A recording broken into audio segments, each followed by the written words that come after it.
Okay, hello everyone. Can you guys hear me? Amazing. Okay, so let's just maybe give it a couple seconds, allow folks to join. I see people entering, so let's give them maybe 30 seconds to join and then we'll get started.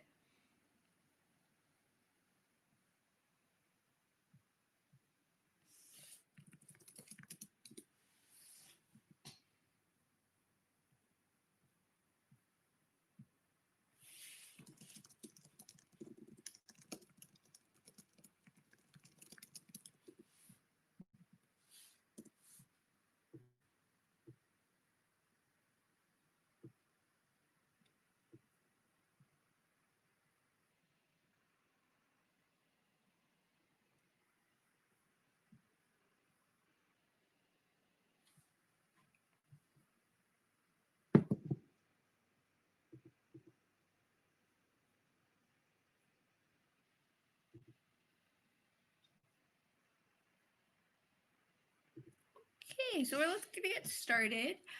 Welcome to Data Science Ethics. This is one of my favorite parts about going to hackathons is getting to go to all the workshops and learning from my peers. So I'm so happy to be here with you guys. My name is Camilla. I graduated from the University of Waterloo in economics. I loved econ. I loved the applications of it. And now I'm doing my master's in human-centered data science at the University of Toronto. I'm a graduate fellow at the University of Toronto as well, and my research is specifically on the intersection of race, economics, and data science. So we've got lots to talk about. We've got lots to cover, so we're going to get into it. I'm really passionate about the ethics of AI. And making sure that technology can work for everyone. So if at any point anybody has any questions, please feel free to drop your questions in the chat. I'm going to do my best to moderate the chat as well as moderate the workshop. So if at any point you something's not making sense, you want to go a little bit slower, super open to questions. So please make sure to let me know if you do have any questions. Okay, so in terms of what we're going to be getting into today, I'd like us to take a little bit of time to introduce ourselves. I want to get to know you. I want you guys to get to know me and get to know each other. We're going to spend some time learning about what a model is, where they used in society and that sort of thing. And then we're going to go through the ethical side of it. So I know about technology, I know about data science, I know about AI and ML, but where's the ethical consideration coming into it? We're going to do some work with proxies and some group activities, which I love group activities. I hope you guys love group activities too. And then we're going to do a little bit of a discussion and finally a conclusion. So again, please feel free to make use of the chat. Hopefully this is a really fun and a really informative session for all of us. Okay, so the first thing, if we just want to introduce ourselves in the chat, so maybe your name, the organization that you're with in your school, and your experience with data science, maybe from a 1 to 5, 5 being I am the most experienced. Maybe I should change that because I don't think I'm a 4.5 if 5 is the most experienced, but 5 being pretty comfortable and 1 being a total beginner, and no wrong answers. So feel free to get to know each other. Let's get that going in the chat.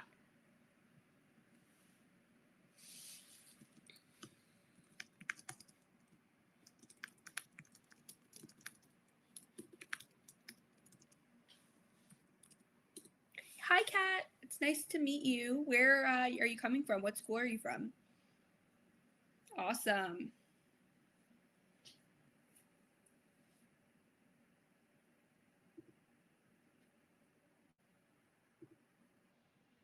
Oh, Université de Laval. Okay, my French people. Also, this is my giant water bottle, which I will be making use of during this workshop, so please do not get distracted. Amazing. Hi, Dexter. Hi, Kevin.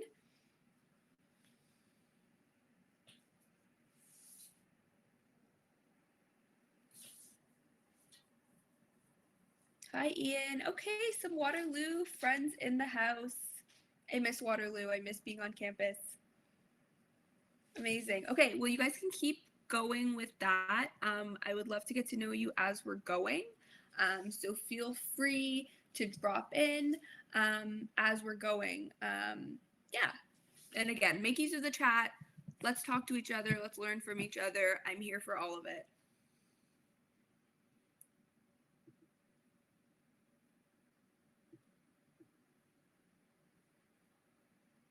Okay.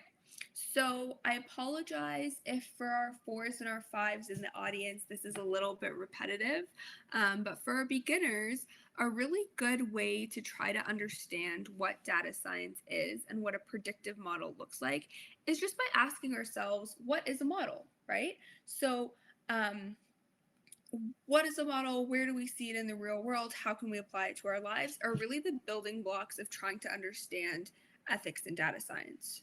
So, if we think about a model in its most basic form, a model is something that takes what we know and uses it to predict responses in various situations.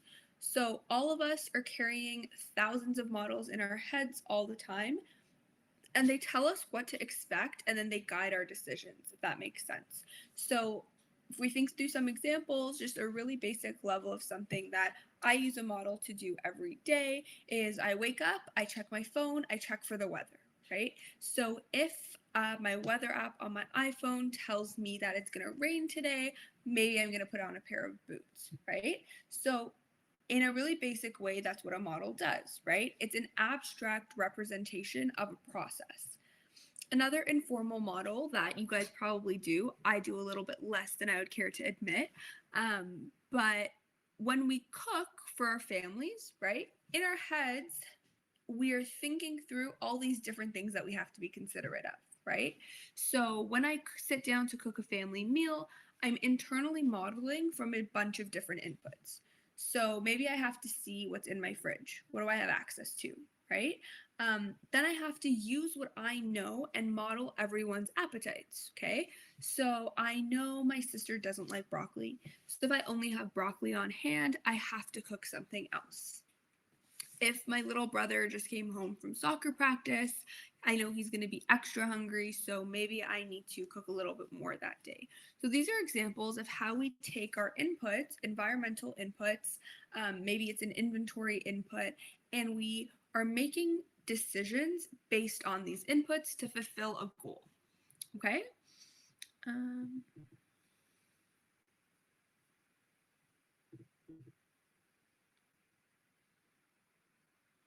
Right, so from day to day, there might be differences based on what foods are in season, who's coming to dinner, are we having guests? All these different things play a factor, and there's always some unavoidable level of uncertainty. But the important thing is that we just recognize where models happen and how we learn from them, right? So the inputs to my cooking model in my example was all the information I know about today, plus all the information that I've gathered from the past, right? So I've learned through my past experience that my sister hates broccoli, okay? So I'm gonna not cook broccoli for her when it's just me and her. So the adjustments that I make on a day to day basis is what a statistician would call a dynamic model, right? So, for example, a way that this is used in the real world is anything that you can think of that has kind of a changing variable, right? So I don't know if I have any finance or econ folks in the audience. I'm a huge econ nerd, so those are the examples that I like to stick with. But if we're thinking about a dynamic model that the government would use, right, interest rate would be an example of something that fluctuates and that changes, and that it's going to generate different outputs based on the interest rate environment that we're operating in, right? So just thinking about these things, I think, is really helpful. Does anyone have any questions so far? Okay. Okay, so why you guys are all here is the ethical considerations, right?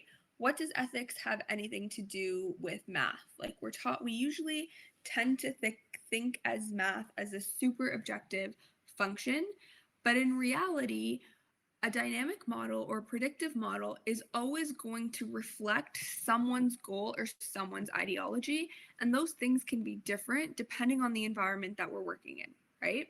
So if we go back to my cooking example, while my little brother might want to eat gummy bears every day for dinner, and his idea of a perfect dinner is just a bowl of gummy bears, my idea might be a little bit different, right? So I might have different goals and different considerations. So if I think that it's really important for everybody to have, different meat, different vegetables and proteins and a healthy meal or some like along those lines, our goals are going to be different. And so when we get to the question of, is this model working? It's a different question and it's a different answer based on who you are asking, right? So, again, just keeping in mind that when we talk about predictive models, accuracy is one aspect of it. So, I want to know if my predictive model is going to be right 90% of the time. That's great. But who is it affecting? What goal is it advancing? Are questions that I want you to keep in mind as we work through this workshop. Okay, for folks who just joined, if you want to introduce yourselves in the chat, feel free.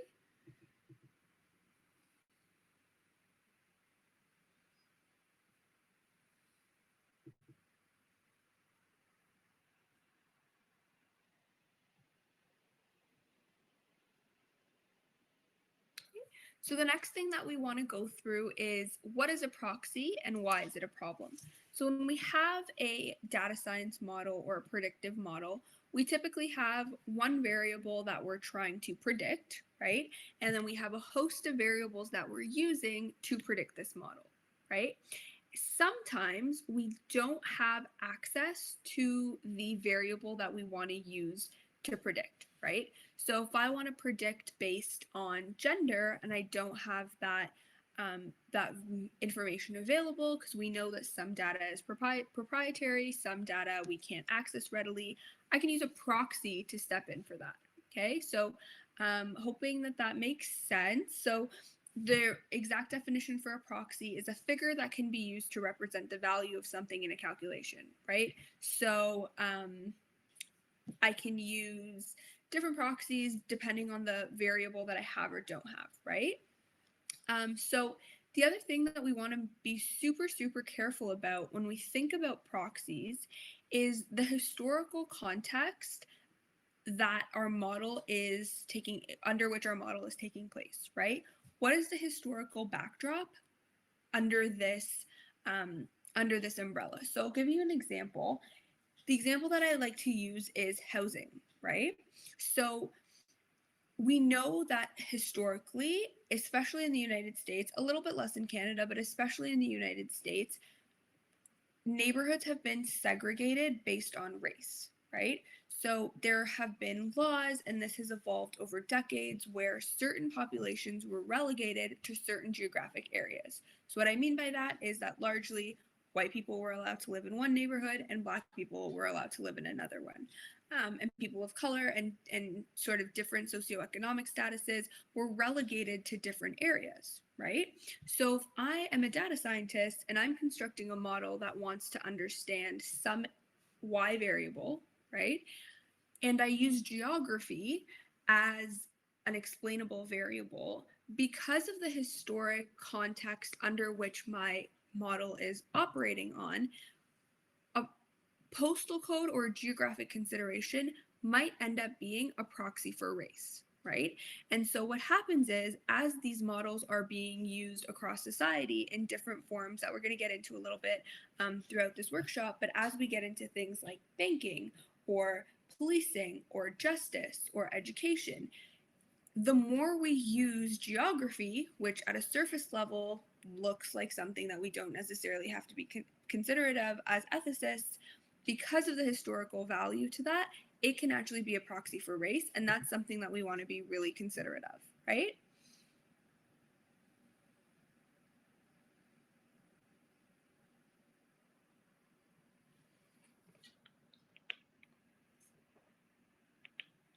So another example for if we're going back to real estate is creditworthiness. So most of us probably have bank accounts, and we might have applied for a credit card in the past. Now, what is something that a bank needs to be considerate about when they're giving you credit, right? So we're entering the credit market. Most of us, I'm assuming, are students or we're young. Maybe we haven't worked so much before. The bank is going to want to assess, is this person creditworthy or not, right? Like, if I give them a loan, are they going to pay me back? That is something that as econ nerds would call creditworthiness. Now, a lot of banks use AI and they use ML to decide a person's creditworthiness, right? So me, Camilla, I'm 25 years old. I live in Toronto. I'm a student. I don't have a job yet, co-op. Am I creditworthy? So they're going to put all my information into a model and it's going to spit out a score, right? It's going to tell them, yes, she's creditworthy, no, she's not creditworthy, based on the data that they have on other people who look similar to me, right? Now, again, if postal code or if geography was a consideration in the way that my bank did my modeling, what's going to end up happening is that the model is going to end up stratifying based on race. And that's a really important consideration that we want to make when we are advancing through this workshop and also going into the world and becoming data scientists, because if we think this problem through a little bit further, if I never get credit because of the neighborhood that I live in, right, I'm never going to build credit. So it's going to look like I wasn't credit worthy because I never had the opportunity to build credit, but in fact the model is sort of building on itself, right? So that's when we get into the question of predictive power and equity. So again, going back to my recipe example, models have different goals, right? And as data scientists, we're not always trained to look at the goals of others. So when we're working through this workshop and when you see sort of case studies about data being used in the future, always ask yourself, what is the goal that's being advanced? Is it predictive power? Are we looking for that training and that test model to be perfectly aligned and to give us a lot of predictive power? Or are we trying to advance some other goal? Has equity been a consideration? In my opinion, data scientists have a responsibility to be super considerate of these things when we're building models, because predictive models are really part of everyday life now, right? So the central tenets of our society are making use of these models, and that's definitely something that we want to be considerate of. If anybody has any questions, feel free to drop them through. If not, I'm going to take a sip of my giant water bottle. And for folks who just joined, feel free to introduce yourself in the chat.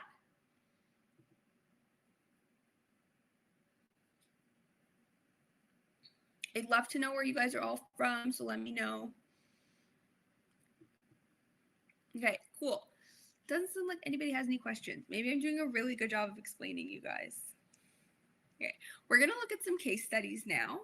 So the first case study that we're going to look at is this one that happened with education in the UK. So like I explained before, almost every tenet of our society is starting to use these models, right? So what happened here, and I encourage you guys to look at this link in your own time or when you have a second. Basically what happened, in a nutshell, I will give you the Spark notes so you don't have to do homework after. But basically what happened was, because of COVID, a bunch of exams got canceled, right? So the way that the UK works with their A-levels is a little bit different from how Canadian institution or American institutions work. But essentially what happened was they couldn't do their final exams, and those final exams are super important for the way that they get into like post-secondary education. So they weren't able to sit their in-person exams because of COVID. So the United Kingdom used a formula, very much what we're talking about right now, using predictive factors to try to garner some kind of output, right?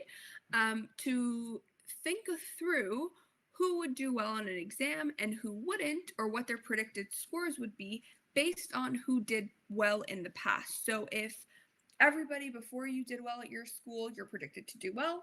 If everybody did poorly at your school, you're predicted to do poorly. And as the headline suggests, guess who did well, right? So essentially what ended up happening is that kids who came from higher socioeconomic backgrounds did better than kids who came from poorer socioeconomic backgrounds, even though they might have been going into this formula with the same results, right? So if we think this through, we might want to think to ourselves, okay, well, why is that? Why is it that why is it that income was such a strong factor in deciding how well these students did, right? So maybe the data scientist who was working on this thought that income was important. Is that fair? Is it fair for me to do poorly? Maybe I studied all semester, maybe I didn't, but is it okay for me to do better or worse just because I come from a rich neighborhood or I come from a poor neighborhood? So these are the kinds of things that when we look at our model, we have to audit our algorithms for, right? So even when you're going through your hackathons or when you're in the workforce and you're building a model, always keep in mind the idea of auditing our algorithms for equity and for fairness.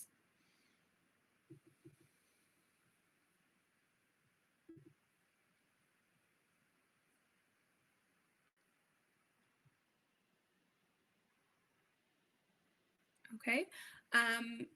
So another interesting way to think about this is when we think about the goals of a model, right? So if we think through what is the model's goal, likely it's to be accurate in its prediction, right? So the model wants to make this year's cohort as close as possible as last year's cohort, if that makes sense. So I want people who have a similar profile this year to look like the people last year who had a similar profile. If that matches up, I've done my job as a model, right? But what about everybody else's goals? I know for myself, I tend to work way harder on exams than I do throughout the semester because they're worth more. So if I slacked off for the first 3 months, but I was planning on working really hard for my exam, is it fair for me to not get a high grade in this mark just because of my socioeconomic status? Now, I'm sure that that's not what the data scientists intended when they deployed this model, but it is what ended up happening, right? So think through a little bit when you think about the way models are used in different scenarios, how it's impacting everybody, and how different people would perceive these different goals.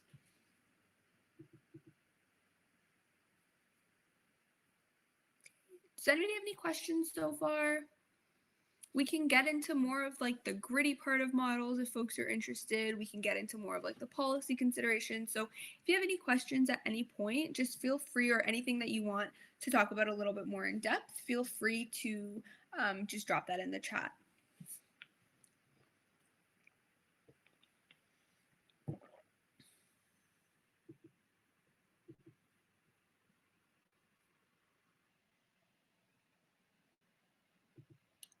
Okay, so we can move on to our group activity.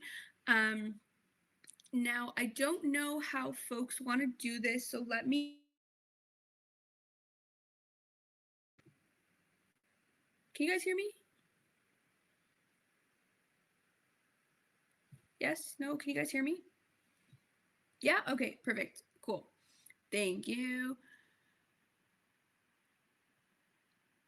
Okay, so we can go through this group activity. I'm happy to facilitate here. If we want to do it in slides, we can do that too. Maybe we'll just facilitate here if everyone's comfortable using the chat. So maybe like a thumbs up if we're comfortable using the chat function. Guys, don't make me put a thumbs up in my own workshop, okay? Okay. Okay, thank you. So let's go through some case studies, and we're going to see how models have been used in the past, and then we can kind of discuss, and we'll go from there.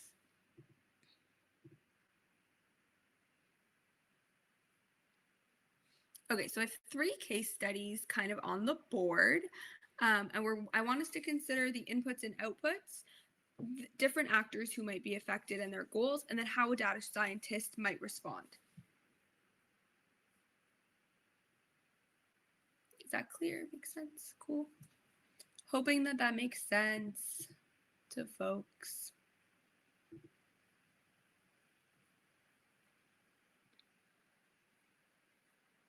Okay, so the first one that I want to consider is predictive policing. So I'm just going to read out the prompt and then we'll talk about it a little bit more. So the Toronto Police Board is looking for the best way to allocate on-duty police officers to various neighborhoods. They employ University of Oregon. Oregon was just the first thing that came to mind. I didn't mean to slander Oregon. Students to build a predictive model for policing. This model takes in crime data and tells the police board where they should send police. The students' models takes the crime data and sends more police officers to where there is the most crime. So I'm not sure how engaged folks were with the news over the summer, but predictive policing is actually a really huge issue that people are trying, especially activists, are trying to combat, because how can we predict crime if, again, like if neighborhoods are historically stratified by race, and if neighborhoods have historically been over policed, when we're implementing a data science model or a machine learning model against the historic backdrop of already over policed neighborhoods, it's very likely that a predictive policing model is just going to exacerbate those consequences, right? I'm going to drop my Google Slides link into the chat in case anybody wants to populate the slides. I'm going to give you guys like a couple minutes to do that. So we've got some slides up here. Feel free to just like write your thoughts in. And then if I see anybody in the slides in the next couple minutes and you guys are populating that, then I will definitely read out what you guys think. I just want to give you guys a second to like think it through. And then we can kind of come back and talk about it. Also, feel free to use the chat function, think about it for a couple seconds, then we'll go through it. If not, I'll give you the answers, but it's like more fun when you guys think of the answers, okay? So what are the inputs? What is the data that we're collecting? What are the outputs? Who are the stakeholders and what are their goals?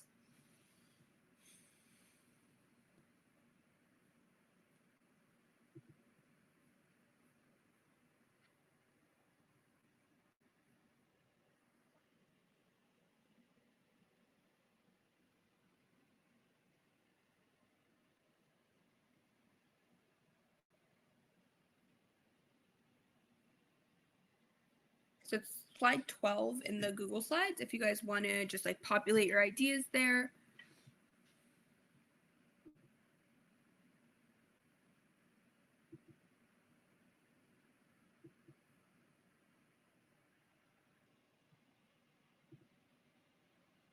Oh, my bad. Give me a second.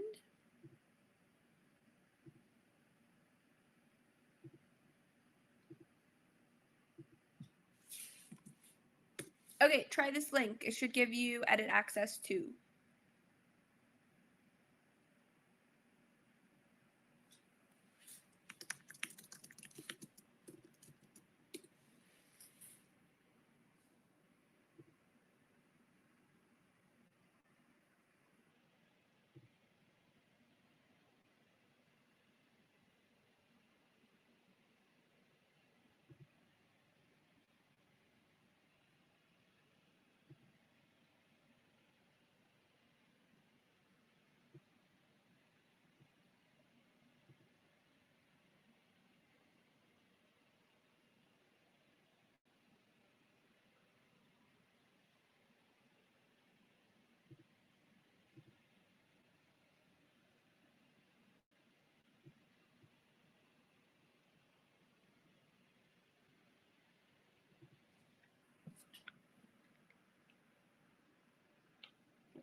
I should have had like elevator music or something, like waiting music for us to all like vibe to as we populate my slides.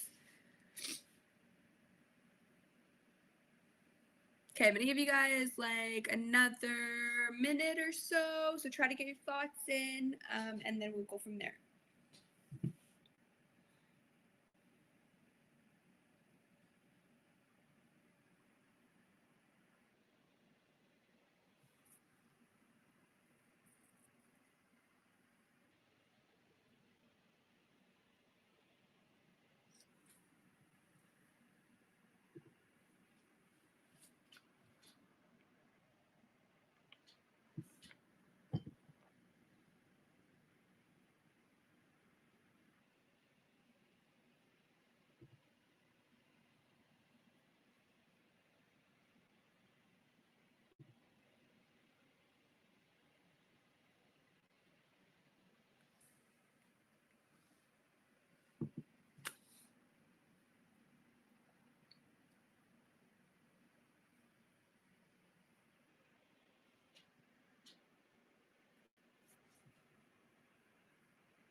Okay, well, it looks like you guys are using my slides. This makes me very happy. So let's go through what you guys think. So I see that we are thinking through the kinds of crimes, right? So murder versus speeding. Amazing. That is definitely something that we're going to think about, right? If white collar crimes, like financial crimes, are an input in the model, that's not necessarily going to be something that's going to trigger the model to send a bunch of police officers to walk the streets, right? So there might be more crime in that area, but it's not something that's going to trigger a model to send in more policing, right? The other thing that's there is the regions in Toronto. Absolutely. So I don't know how many folks from here are in Toronto or are from Toronto, but I am. I grew up here. I've lived here my whole life. And one of the things that the Toronto police did that recently they've retired was carding, right? So what they would do was they would walk the streets, they would walk historically low socioeconomic neighborhoods, and they would ask people for ID. And what happened was when we got the data from who are they carding and why, it showed us that people of color were way more likely to be carded, to be asked for ID than any other group, right? So if that's the kind of data that I'm feeding into a model, and it's telling me that I'm asking for more ID in these neighborhoods, maybe there's something going on here, and maybe I should be sending even more police there, right? So thinking that through, and again, thinking through the inputs are going to be where crime has historically occurred, right? The outputs is then going to be let's send more police to a place that crime has already occurred, right? So what we get and what we often see from a model like this is a kind of feedback loop, right? So it looks like crime is happening, I send police. Well, the police are catching crime, so I'm going to send more police. The police are going to catch even more crime, so I'm going to send even more police, right? So at a high level, it looks like the model is working perfectly. It looks like we're predicting where crime is going to happen, and then it looks like we're catching crime, right? But on a granular level, and what a data science ethicist would ask is, okay, well, what are the inputs, right? What's the historical backdrop of each of these inputs? What is the output? Is this output actually something that is reflective of society, or is there something else going on here? If I was to stratify my data by race or by socioeconomic status, am I still getting the same results, right? And that's why it's really important for us to have this kind of social science and data science outlook when we're looking at models like this, because it informs us that a model's goal might be different from an ethicist's goal, right? Yeah, so I really like what you guys said here in terms of areas that have been traditionally been policed more due to factors like race, socioeconomic status. Oftentimes, these areas will report in general more police, and a predictive model may exponentially increase police presence. That is like hitting the nail on the head. That is exactly right.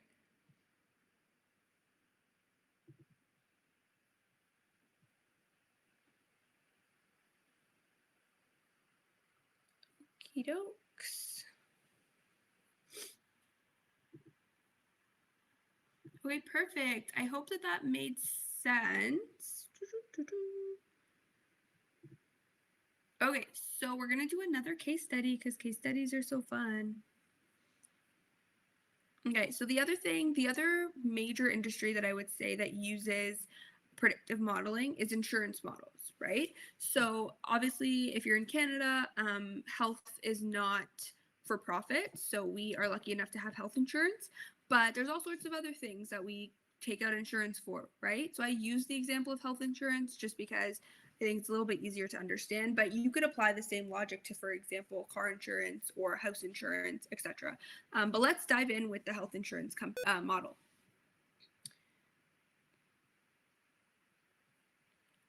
Okay, let me refresh.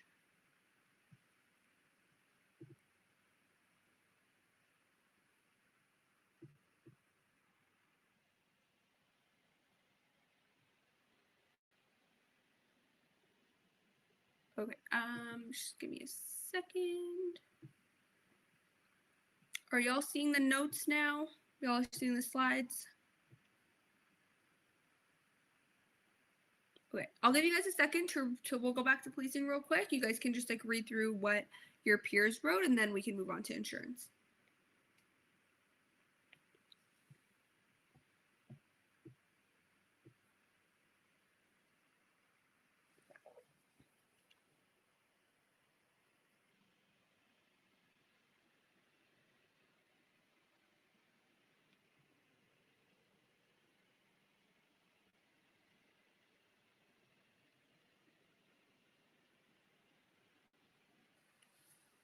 Okay, let's move on to insurance. Cool, so I'm gonna read the prompt, and then if you guys wanna go ahead and populate, feel free to do so. So health insurance company A, I tried really hard not to use a real health insurance company so I don't get sued, but health insurance company A is trying to decide how to assess risk and how to charge their customers for medical insurance. Their resident data scientists come up with a model that is super specific down to the genome. They know that certain communities are more likely to develop high blood pressure, so their insurance rises. They also know that certain demographics are more likely to exercise than others, so their insurance decreases. Furthermore, they increase or decrease insurance prices based on individual grocery shopping habits. The more veggies you buy each week, the cheaper is your insurance. So let's do the same thing. Let's go ahead and populate inputs. What are we giving the model? What kind of information are we giving the model? What is the model spitting back out? Who are the different stakeholders and what would their sorry, just reading the chat, what would their kind of view be, or how would they be impacted by a model like this?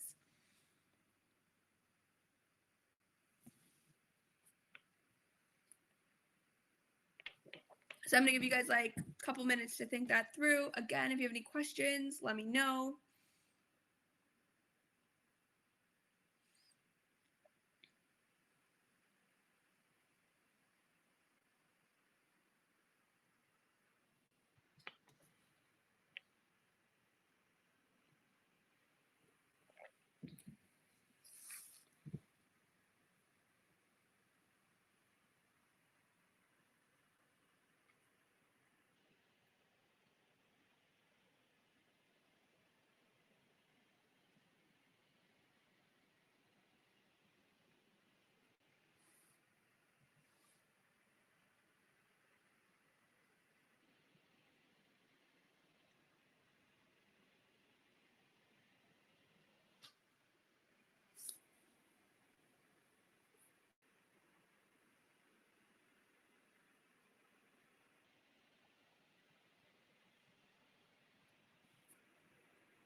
Okay, let's give it like 2 more minutes. So if you're writing anything in the slides, just maybe wrap up.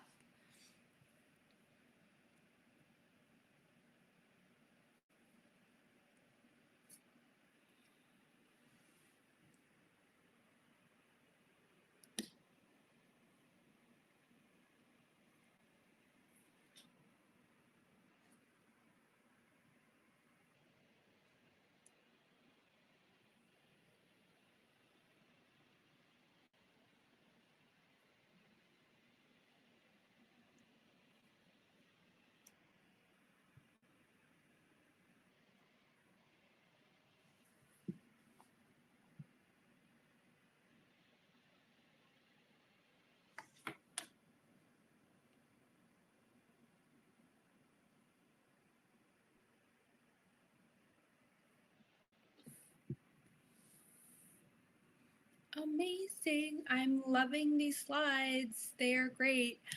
So let's dive in. If you have anything additional to add, maybe like drop it in the chat, but like happy to go through.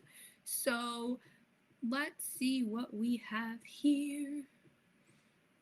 Okay, so inputs, age, health data, demographics, race, genomic data, and shopping habits. Amazing, right? And from a high level, or from a sort of, if we zoom out, it looks like all of these things could be really impactful for an insurance company to know about you, right? An insurance company is certainly going to want to know how old you are, and do you have pre-existing conditions, and what is your ethnic background, because that's going to determine, in their view, how healthy or how unhealthy you might be, right? How risky are you to them? Outputs. So people of lower socioeconomic status might be more affected by this given model, potentially based on the fact that many may work longer hours. Absolutely. So what is your lifestyle with? What is your lifestyle like, right? So Dexter says, I hope they don't have our genomic data. I hope they don't too, but you would actually be surprised on the amount of data that they're able to collect from you, right? So privacy is another huge thing. Do I want like this massive insurance company to have access to how many times a day I go running? Well, we have data brokers who extract data from your Fitbit and sell it back to insurance companies so that they can categorize you, right? So is that ethical? Like, is it ethical? I sit at my desk all day, to be honest. So is it ethical to charge me more for health insurance than you would charge my sister who works out twice a day because you've stratified us differently, right? There's also the example here of buying vegetables ends up being more expensive a lot of the times, right? So for my Canadian folks, we know that in rural parts of Canada, especially up north, there's a lot of problems with food deserts, right? So is it fair for us to charge somebody more for health insurance, or to charge them more for anything, really, just because they happen to live in a rural community or in a food desert, right? Then you also want to think back, like, yeah, the insurance company is a profit driven firm, right? They're interested in making money and serving their bottom line. But I think a more important question that we also want to ask is, how does this actually build on itself, right? So if I'm going to charge these people who I think are going to be unhealthy more for health care, right? Are they going to be less likely to buy this health care? And as a result, are they going to become then less healthy, right? So going through the really like the life cycle of this model and all of the different effects that it can have is really important. I think, and a really good way to do that is to assess and to audit from a stakeholder perspective. So how would the health insurance look at things? How would the people who this model is being used on think of these things? And then you guys did a great job of populating the slide and saying, yeah, what about healthcare providers, right? So again, like in Canada, it's a little bit different, but a doctor's goal here, because we're not a profit-driven medical industry, is to make sure that its citizens are healthy. So if we're using a model like this, is that fulfilling that goal of having healthy citizens, right? So that's something that we always want to be thinking through. And then, yeah, like Dexter, you brought up a great point.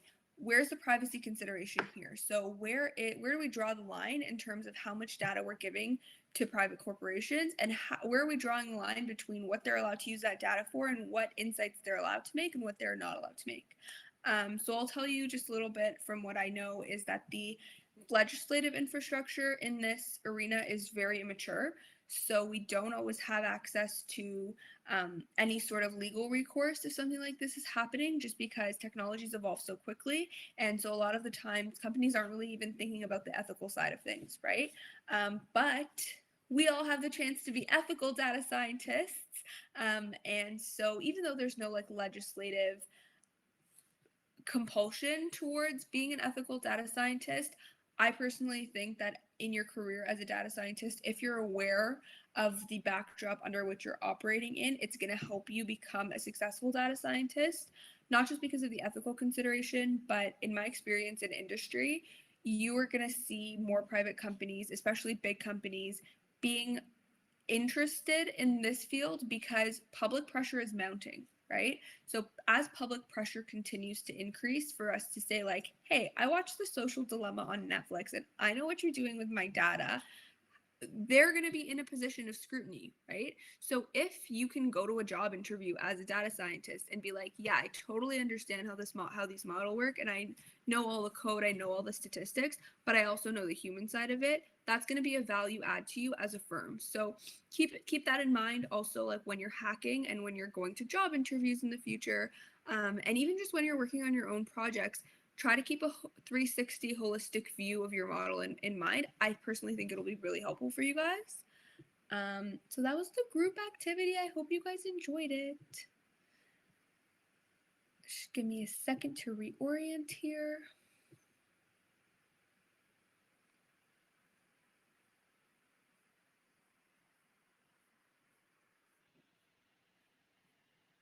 Just want to see if there's anything else that I missed in these slides. You guys did such a good job of talking and thinking through this problem. Yeah, did anybody have any questions? No, it's Crystal. I'm doing a good job of explaining.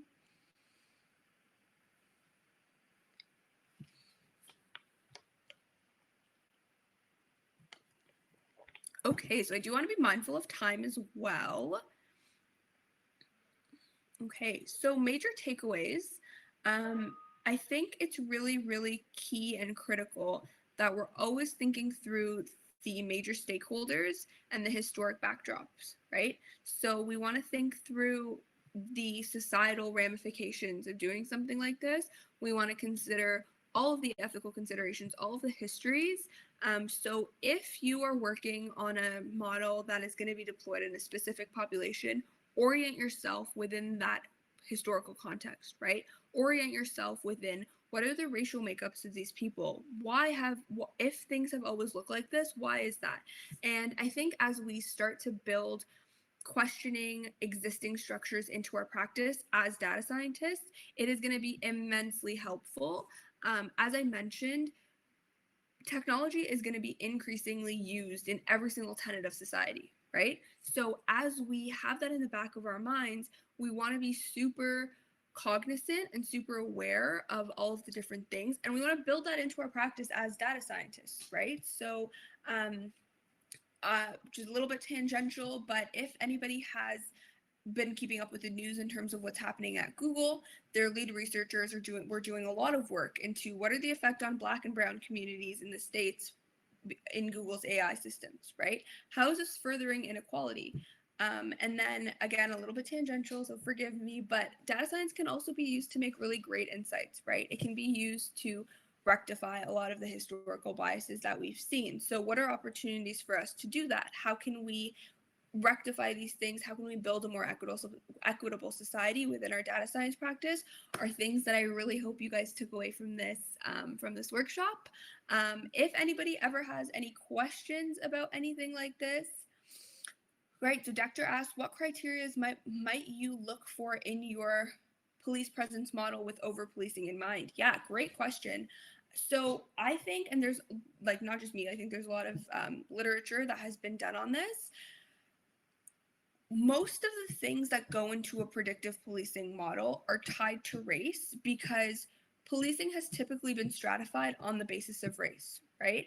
So it might be that it looks like there's more crime in an area, but when we actually deconstruct crime, that's not actually the case, right? So like I mentioned, if we're looking for financial crime versus if we're looking for like blue collar crime, it's going to look different, right? But even if we're looking for crimes that police are typically on the lookout for, you're not going to find it in a place that you're not looking for it, right? So if I'm only going to look for it in these neighborhoods, well, then I'm only going to find crime in these neighborhoods, right? So what criteria would you look for? You basically want to make sure that the proxies that you're using in your model are not stratified on race. So geography is not a good way to police because of everything that I mentioned, right? So depending on your philosophy in terms of policing and in terms of how we should be policed, I definitely think that this is a really good place to start. Chitrin, I hope I'm pronouncing that correctly, says, is there any legislation in place right now to make sure that models used by government police are unbiased? So great question. No, is the short answer.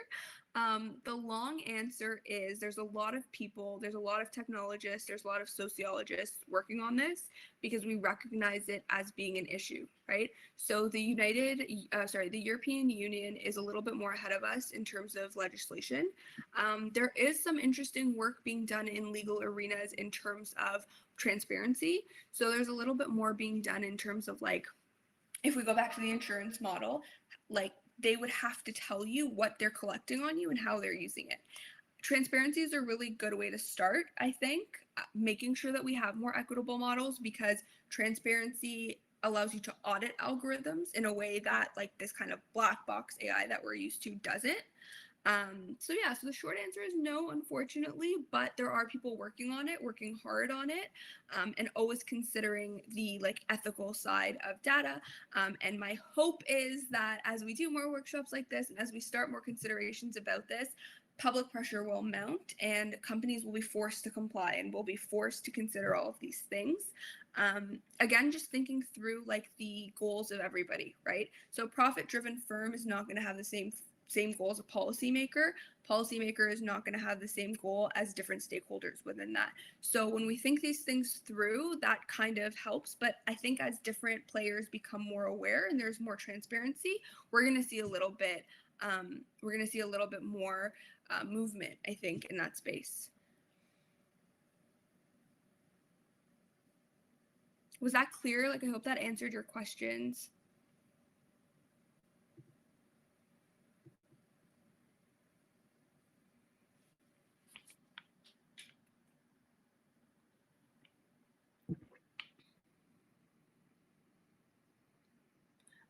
So Kevin asks, I was wondering that since human resources is such a large field, won't most companies opt for using more staff in HR for things like hiring rather than a model? So if I'm understanding your question correctly, you're saying that will they be using more humans instead of more models? Employment is also a really major arena that I just like didn't have time to get into, but I don't know how many of you guys have applied to jobs. I know my Waterloo friends have because of co-op, but a lot of companies will screen based on these things, right? So for example, if you don't go to a top 10 school, you're not going to get hired by certain companies because again, there's not actually a human reading your resume. It's a robot, right? So if they don't see a top 10 school on your resume, you're out, right? Again, let's think through who has historically gone to Ivy League schools. Why is that? What's the socioeconomics behind that? What's the racial politics behind that? And is that fair? Are we giving people equal access to employment? Another really cool example that I think is interesting, not cool example, but an interesting example is if you look at the way that Facebook advertises jobs to different people, right? They stratify on gender. So for example, nursing jobs, ads for nursing jobs, so postings are going to be viewed by more women than they are by men, right? So again, let's think through like what that actually ends up doing. If only women are seeing this job posting and if only women are applying to these fields, then of course you're going to have an overrepresentation of women in a field like that, right? Similarly, if for a data scientist, we're only showing that job posting to men, there's going to end up being only men who apply to that job, and therefore an overrepresentation of men in the data science field, right? So I would venture a guess that companies have not thought this through. Again, like, they're trying to fill their jobs as quickly as possible. They might not be considering the ethical ramifications of that, right? So it's our job as data scientists to tell our employers, hey, no, you should actually be considering these things as well.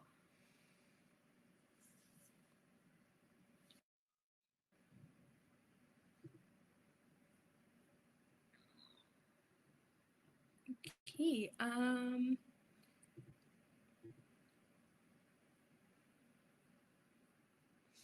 So these are some resources, you guys. I'll let you guys look them through. We have about 4 minutes left, I think. Happy to answer more questions. Also happy to connect with you guys offline.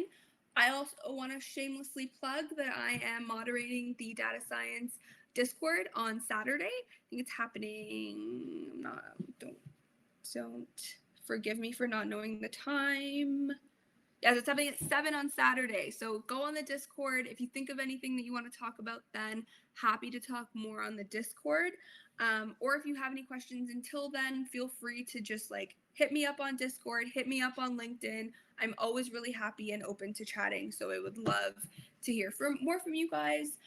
These are some resources that I think are really helpful if you're interested in learning more about the space.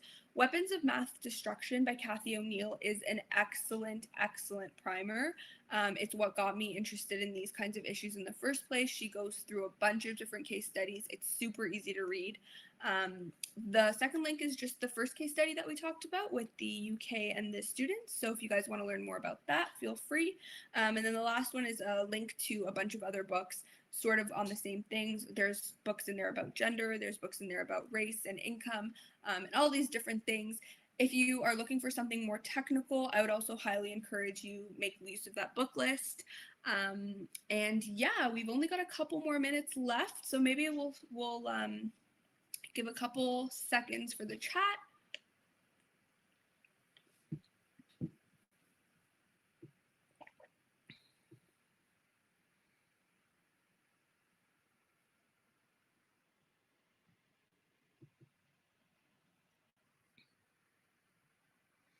Okay. Yeah, it was really, really great facilitating this workshop today. I really hope you guys learned something. I hope it was interesting.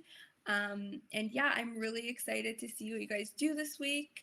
Good luck with everything. And again, if you have any questions, Discord, LinkedIn, I'm open. Let me know. Yeah. And apart from that, Alan, I'm not sure if I should just leave the workshop or if I need to end it in some way.